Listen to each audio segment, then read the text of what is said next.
Assalamualaikum warahmatullahi wabarakatuh. Waalaikumsalam warahmatullahi Waalaikumsalam wabarakatuh. warahmatullahi wabarakatuh. Baiklah, pada kesempatan kali ini kami akan mempresentasikan hasil dari proyek akhir kami untuk mata kuliah Sistem Informasi Akuntansi mengenai analisis dan pemodelan siklus akuntansi di perusahaan. Sebelumnya, terima kasih kepada Bapak Dr. Rino Dwi Putra, STMSI, selaku dosen pengampu mata kuliah Sistem Informasi Akuntansi. Baiklah, saya akan memperkenalkan anggota kelompok kami. Yang pertama yaitu saya sendiri sebagai moderator, Giska Rahma Zahra dengan NIM 2404307, dan dengan dua rekan saya, yang pertama yaitu Regina Prameswari dengan NIM 2404325, dan Syifa Zahra dengan NIM 240433030. Baiklah, untuk proyek akhir kali ini kami mengambil salah satu perusahaan BUMN yaitu PT Taspen. Langsung saja masuk ke materi pertama akan disampaikan oleh Syifa Zahra. Kepada Syifa dipersilahkan. Terima kasih kepada moderator. Baiklah, saya Syifa Azara akan menjelaskan materi mengenai profil perusahaan. Dimulai dari nama perusahaan, lokasi, dan bidang usaha. Nama perusahaan yang kami ambil pada materi kali ini adalah PT Taspen Persero atau Dana Tabungan dan Asuransi Pegawai Negeri, adalah badan usaha milik negara Indonesia yang bergerak di bidang asuransi, tabungan hari tua, dan dana pensiun bagi ASN dan pejabat negara. Untuk lokasi perusahaannya, PT Taspen Persero berlokasikan di Jalan Lejen Suprapto nomor 45, Cempaka Putih, Jakarta Pusat dengan kode pos 10520. Bidang usahanya, PT Taspen adalah badan usaha milik negara Indonesia yang bergerak di bidang bisnis, khususnya untuk asuransi sosial pegawai negeri sipil atau PNS. Taspen menyediakan layanan asuransi sosial yang bertujuan menjamin kesejahteraan pegawai negeri saat memasuki masa pensiun dan memberikan perlindungan atas risiko kecelakaan kerja serta kematian akibat kecelakaan kerja. Selanjutnya itu mengenai struktur organisasi. Struktur organisasi yang kuat membantu Taspen agar dapat beroperasi dengan efisien, produktif, dan secara kolektif, senantiasa terarah pada tujuan perseroan. Struktur organisasi dirumuskan dengan mencerminkan komitmen perusahaan terhadap keunggulan operasional, inovasi, dan tanggung jawab. Setiap bagian dalam struktur ini memiliki peran penting dalam mendukung visi dan misi perusahaan, serta memastikan bahwa operasional bisnis yang ada selalu bergerak ke arah yang sesuai dengan tujuan strategis. Berikut disajikan bagian struktur organisasi PT Taspen Persero. Baiklah, audiens dapat melihat bahwa ini adalah bagian dari struktur organisasi PT Taspen. Selanjutnya itu mengenai produk atau jasa dari perusahaan PT Taspen.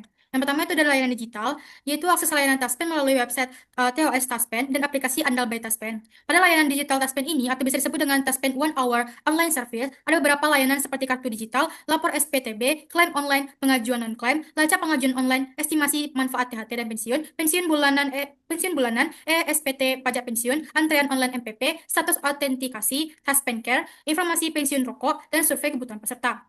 Yang kedua itu adalah produk Taspen. Taspen menyelenggarakan 4 program utama yaitu THT, pensiun, JKK, dan JKM. Yang pertama itu adalah tabungan hari tua, yaitu adalah program tabungan hari tua adalah program asuransi yang terdiri dari asuransi diguna yang dikaitkan dengan usia pensiun ditambah dengan asuransi kematian.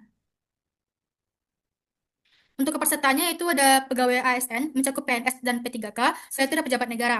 Untuk iurannya sebesar 3,25% dikali dengan penghasilan sebulan, mencakup gaji pokok ditambah dengan tunjangan keluarga. Untuk manfaatnya, itu ada manfaat bagi mantan pegawai negeri sipil, ada manfaat asuransi guna yang digunakan untuk pensiun, meninggal dunia, berhenti karena sebab-sebab lain. Setelah itu ada manfaat asuransi kematian yang digunakan untuk peserta atau pensiunan peserta meninggal dunia, istri atau suami meninggal dunia, anak meninggal dunia. Setelah itu ada pejabat negara, manfaat yang ia dapatkan itu manfaat asuransi guna yang digunakan untuk berhenti karena habis masa jabatannya atau sebab-sebab lain, serta atau saat meninggal saat aktif. Setelah itu ada manfaat asuransi kematian digunakan untuk peserta atau pensiunan peserta meninggal dunia, istri atau suami meninggal dunia, anak meninggal dunia. Yang kedua itu ada program pensiun. Program pensiun adalah penghasilan yang diterima oleh penerima pensiun setiap bulan sebagai jaminan hari tua dan penghargaan atas jasa pegawai negeri selama bertahun-tahun bekerja dalam dinas pemerintah. Untuk pesertanya itu ada pegawai negeri sipil pusat, pegawai negeri daerah otonom, pejabat negara, hakim, pensiun anggota TNI atau Polri yang diberhentikan dengan hak pensiun sebelum April 1949, pensiun ex Depub, pensiun ex Pegadaian atau Kemenkyu penerima uang tunggu, perintis kemerdekaan Republik Indonesia, serta veteran dan dana kehormatan. Untuk iurannya, yaitu sebesar 4,75% dikali dengan penghasilan sebulannya yang cukup gaji pokok ditambah dengan tunjangan keluarga. Untuk manfaatnya, itu ada pembayaran pensiun setiap bulan, uang duka wafat jika pensiun meninggal dunia, itu ada 3 kali pensiunan kotor terakhir bagi PNS, pejabat atau TNI Polri, dan 2 kali tunjangan veteran sendiri, atau 1 kali tunjangan veteran janda atau duda. Yang ketiga ada uang duka wafat jika pensiunnya meninggal dunia. Itu ada selama 4 bulan bagi PNS atau pejabat, selama 6, 12, dan 18 bulan bagi TNI, Polri, dan veteran. Ada Perintis Kemerdekaan Republik Indonesia atau PKRI atau Komite Nasional Indonesia Pusat KNIP, tidak ada pensiun terusan. Yang keempat ada pensiun terusan. Yang kelima ada pensiun janda, duda, atau yatim piatu. Yang keenam ada pensiun K13. Yang ketujuh ada THR, tunjangan hari raya. Selanjutnya itu ada jaminan kecelakaan kerja. Jaminan kecelakaan kerja atau JKK merupakan perlindungan atas risiko kecelakaan kerja atau penyakit akibat kerja berupa perawatan, santunan, dan tunjangan cacat. Untuk pesertanya itu ada ASN yang mencakup CPNS, PNS, P3K, kecuali ASN di lingkungan Kementerian Pertahanan dan Kepolisian Republik Indonesia. Ada pejabat negara, pimpinan atau anggota DPR, serta pegawai pemerintah dan ASN menurut Peraturan Pemerintah Nomor 49 Tahun 2018. Untuk iurannya yaitu sebesar 0,24% dikali dengan penghasilan sebulan. Dan untuk kejadian yang dijamin program CKK yaitu adalah dalam menjalankan tugas kewajiban, dalam keadaan lain yang ada hubungannya dengan dinas, sehingga kecelakaan itu disamakan dengan kecelakaan yang terjadi dalam menjalankan tugas kewajibannya. Kejadian perbuatan anasir yang tidak bertanggung jawab ataupun sebagai akibat tindakan terhadap anasir itu dalam melaksanakan tugas, dalam perjalanan dari rumah menuju tempat kerja atau sebaliknya, mengalami penyakit akibat kerja. Penyakit akibat kerja adalah sakit yang diderita sebagai akibat langsung dari pelaksanaan tugas atau didiagnosa oleh dokter okupasi. Setelah itu ada jaminan kematian atau JKM adalah perlindungan atas risiko kematian yang bukan akibat kecelakaan kerja berupa santunan kematian. Untuk pesertanya itu ada ASN mencakup CPNS, PNS, P3K kecuali ASN di lingkungan Kementerian Pertahanan dan Kepolisian Republik Indonesia, pejabat negara, pimpinan atau anggota DPR, pegawai pemerintah non ASN menurut PP 49 tahun 2018. Untuk iurannya itu ada sebesar 0,720% dikali dengan penghasilan sebulan. Untuk manfaatnya itu berupa santunan kematian dengan rincian sebagai berikut. Santunan sekaligus sebesar 15 juta, uang duka wafat sebesar 3 kali gaji terakhir, biaya pemakaman sebesar 7,5 juta rupiah, bantuan mahasiswa sebesar 15 juta rupiah per anak, maksimal 2 orang anak, dengan ketentuan setelah kepesertaan mencapai paling sedikit 3 tahun. Ketiga ada layanan lainnya, informasi mengenai layanan lainnya dan FIQ layanan. Yang pertama itu ada enrollment. Enrollment adalah proses perekaman biometrik, mencakup suara, wajah, dan sidik jari. Data yang telah berhasil terekam pada proses ini akan digunakan pada aplikasi Andal by Taspen, yang fungsinya agar semua penerima pensiun menjadi lebih mudah dalam melakukan autentikasi tanpa harus mengunjungi mitra bayar Taspen. Enrollment dapat dilakukan secara daring melalui aplikasi Andal by Taspen maupun secara luring di seluruh kantor cabang Taspen dan mitra bayar yang ditunjuk. Yang kedua itu ada autentikasi Taspen. Autentikasi adalah proses verifikasi identitas peserta untuk memastikan bahwa peserta masih berhak menerima dana pensiun bulanan. Autentikasi dapat dilakukan secara mandiri melalui aplikasi Andal by Taspen yang dapat diunduh melalui Play Store dan App Store, atau dapat dilakukan langsung ketika mengambil hak pensiun di mitra bayar. Apabila penerima pensiun mengalami kendala atau keterbatasan yang menyebabkan penerima pensiun tidak dapat melakukan autentikasi mandiri setiap bulannya, maka penerima pensiun dapat mengajukan permohonan perlakuan khusus ke kantor cabang Taspen terdekat. Setelah itu ada ESPTB atau elektronik surat pengesahan tanda bukti diri. Dapat digunakan untuk mempermudah peserta khususnya pensiun janda atau duda dalam melaporkan tanda bukti diri, pembaruan data diri peserta, dan pembaruan data keluarga. Setelah itu ada ESPT pajak pensiun. Peserta pensiun dapat melakukan mencetak SPT pajak pensiun dengan mudah melalui Taspen One Hour Online Service. Setelah itu ada FIQ layanan.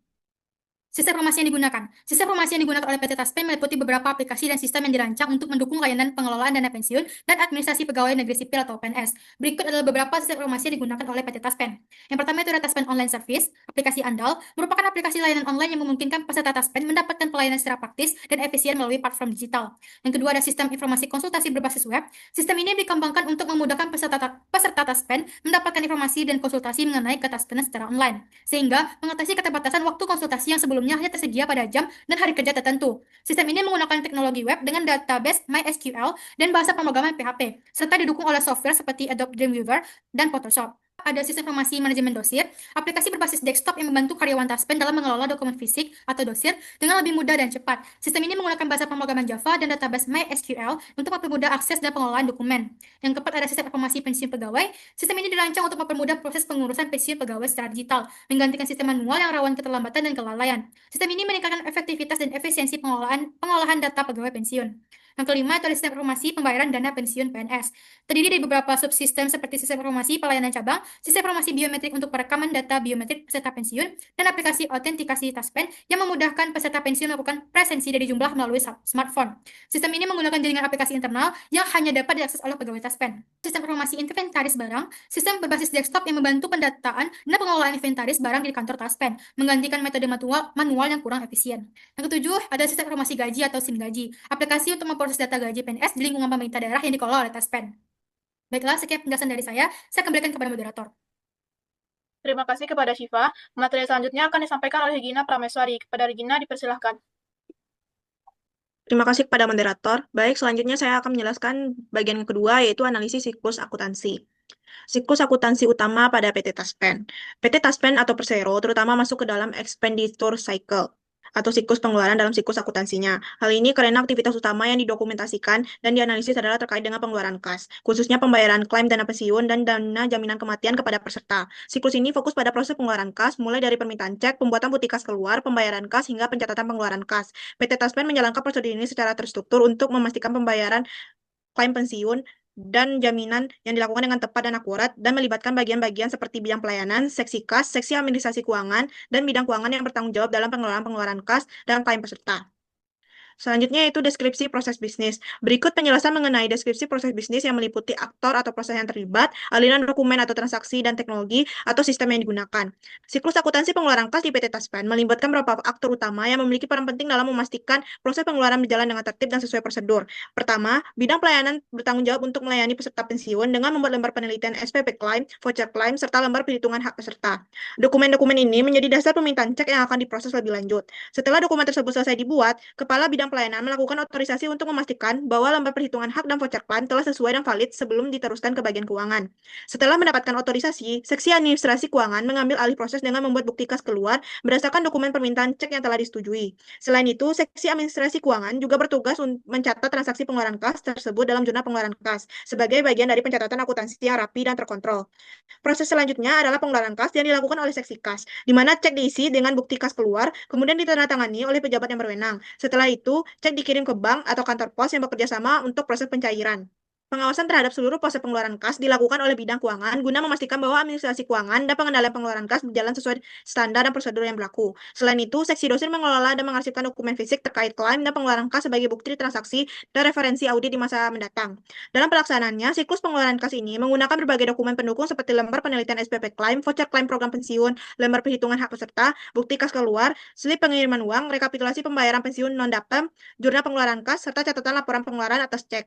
Proses ini juga melibatkan pengendalian dan verifikasi silang antar bagian untuk menghindari kesalahan pembayaran, kelebihan atau kekurangan bayar klaim peserta sehingga pengeluaran kas dapat dilakukan secara akurat dan transparan.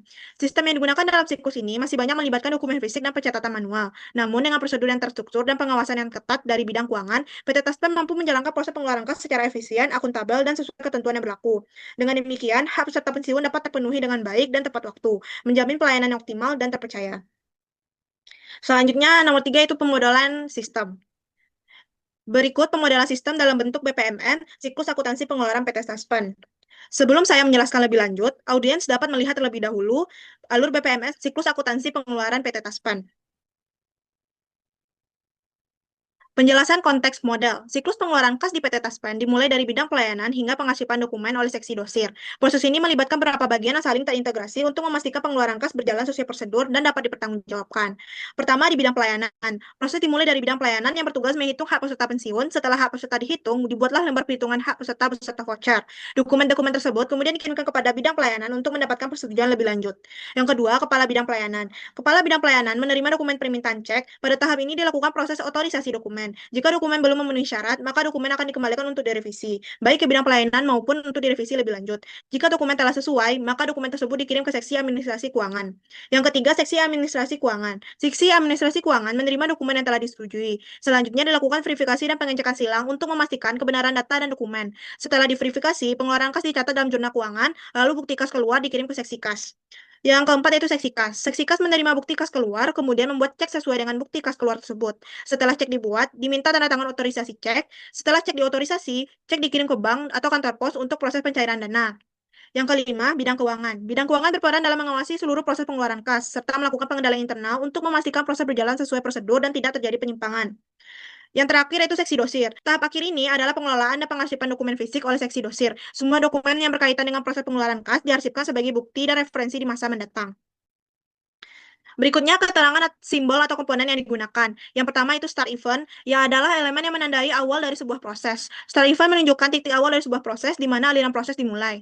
Yang kedua activity atau task, yang melambangkan aktivitas atau tugas yang dilakukan dalam proses bisnis. Ini adalah bagian inti dari alur kerja, di mana suatu pekerjaan atau tindakan dilakukan. Yang ketiga send task, tugas yang memprosesikan pengiriman pesan atau notifikasi ke pihak yang ditentukan pada tahapan tertentu dalam sebuah proses bisnis. Tugas ini mengirimkan informasi yang dibutuhkan untuk melanjutkan proses bisnis ke sistem atau orang yang tepat.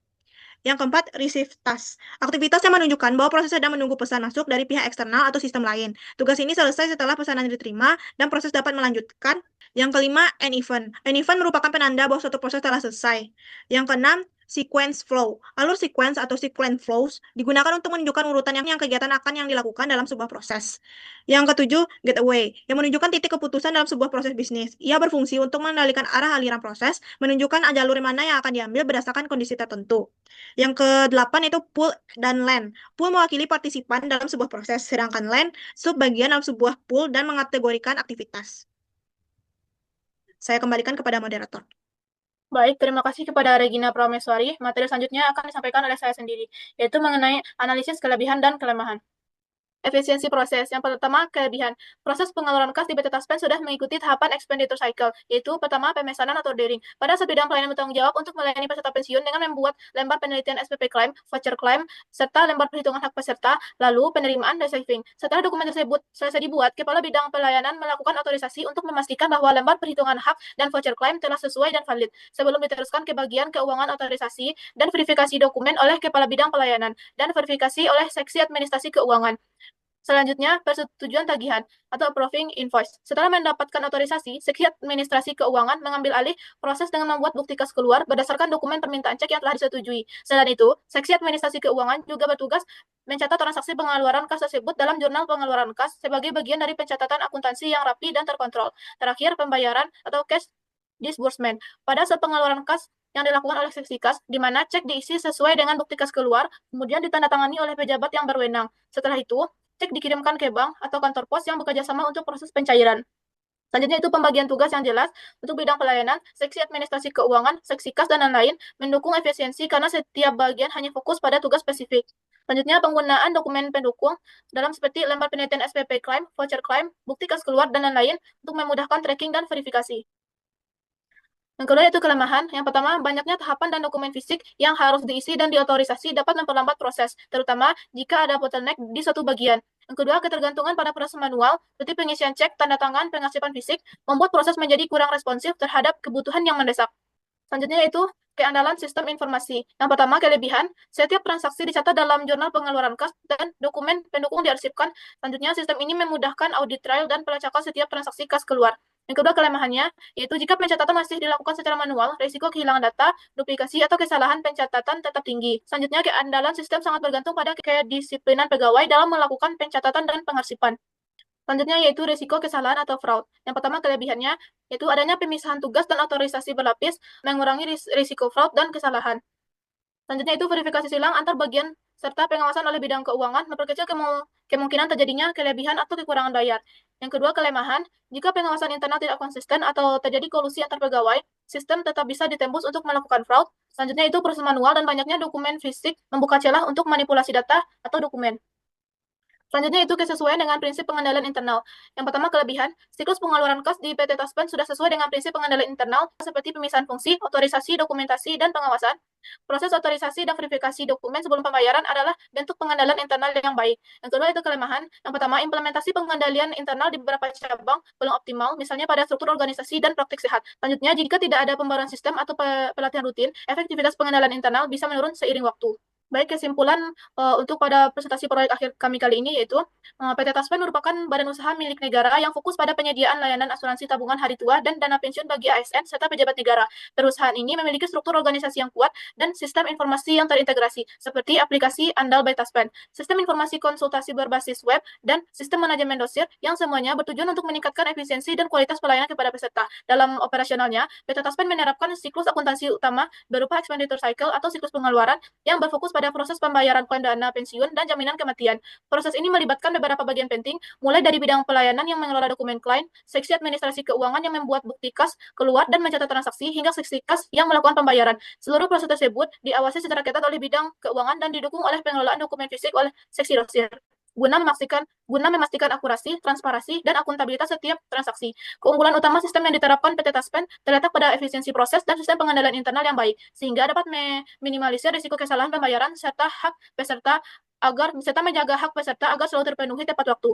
Namun demikian, masih terdapat tantangan dalam hal integrasi sistem dan pengelolaan data manual yang perlu terus disempurnakan ke depannya. Secara keseluruhan, PT Taspen telah berhasil membangun sistem informasi akuntansi yang mendukung proses bisnis utama secara efektif, sehingga mampu memberikan pelayanan yang optimal, efisien, dan transparan bagi seluruh peserta. Baik, hanya itu presentasi yang dapat kami sampaikan. Kurang lebihnya mohon dimaafkan. Wabillahi taufiq wal hidayah. Assalamualaikum warahmatullahi wabarakatuh.